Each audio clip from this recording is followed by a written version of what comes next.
Hi, I'm Andrew, and lately I have been thinking of selling some of my stocks. The two main reasons I want to do this is one, my portfolio looks more like an ETF. Alright, for those that don't know, an ETF is an exchange traded fund, and they generally have a large group of individual stocks in them. Here's a definition of what it is. Pause and read it if you need to.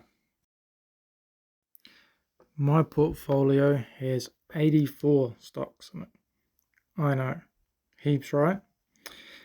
It's another one of my mistakes I made when I started out. I started collecting stocks. My aim is to get these 84 stocks down to 30. 25 dividend growth stocks and 5 growth stocks. It's going to be no small task. I have 11 ETFs and I want to get them down to 3. If you think I have a lot of work ahead of me, you are right. Have you hit that like and subscribe? Now's your chance. And the second reason is some of them are down and I'm not confident they are good businesses and will recover in the long term. And yes, some of these are yield traps. So let's start with the yield traps. First on the chopping block is Orchid Island Capital. It has a whopping 17% dividend yield, but its dividend goes down over time, just like its share price. I'm down over 18% in Orchid Island. Next up is Prospect Capital. I'm down over 11% and has a yield trap of 13%. It last dropped its dividend in 2017 and it hasn't grown it since then. So I'm out. Next is Dynex Capital. I'm down 6% and it has a yield of 13%. Dropped its dividend in 2020. Can you guys see the trend? Comment below if you see it. AG&C is next. I'm only down 2% on this one. I got lucky that it hasn't been down more. A&G has a whopping 15% dividend yield, but its share price and dividend only goes down as well. Alright, now that the yield traps are out of the way, we'll start on to the REITs, Real Estate Investment Trusts. These are flagged to sell, but I could hold on to them till the interest rates get cut. REITs are very susceptible to the interest rate, and I expect a bounce back up in the stock price when the rates get cut. My first REIT is Healthcare Realty Trust. I'm down 3% and it has a high yield of 7%. Its dividend growth is minus 12% and its stock price is down 27%. So not a good stock for me. The next REIT is Alexandria Real Estate. I am basically flat with this stock on a total returns basis.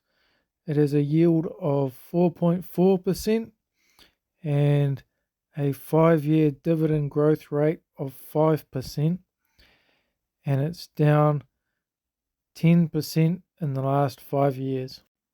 Next is American Tower. I'm up 1% on the stock and getting a more sustainable 3% dividend yield and a massive 5-year dividend growth rate of 13% each year, and the share price is down 7% in the last 5 years.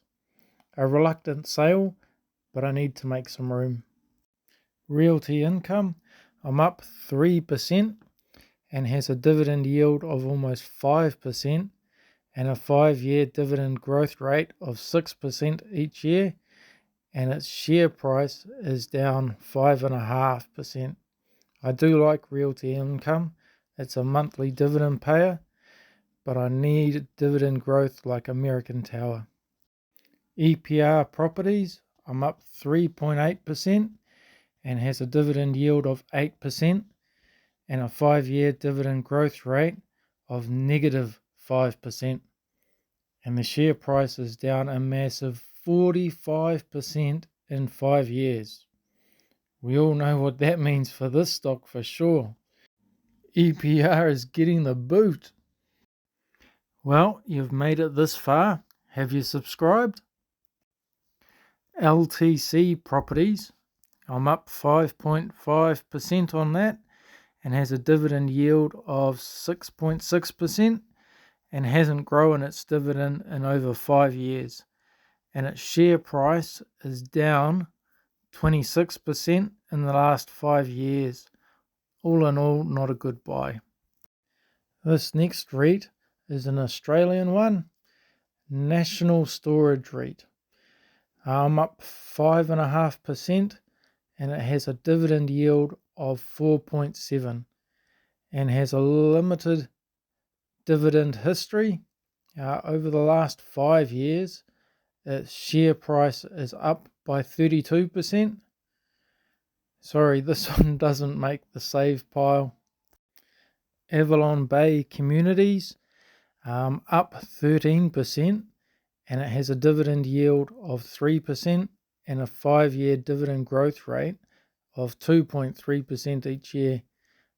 Its share price is down 3.3% over the last 5 years. So in the sale pile it goes. Essex Property Trust, I'm up almost 15% on this stock. It has a dividend yield of 3.5 and a 5-year dividend growth rate of 4.6 per year. And its 5-year share price is down 10%. Not bad though. And for the last REIT on this chopping block, Digital Realty Trust. It is one of my best share price appreciation REITs I have, with a 40% return.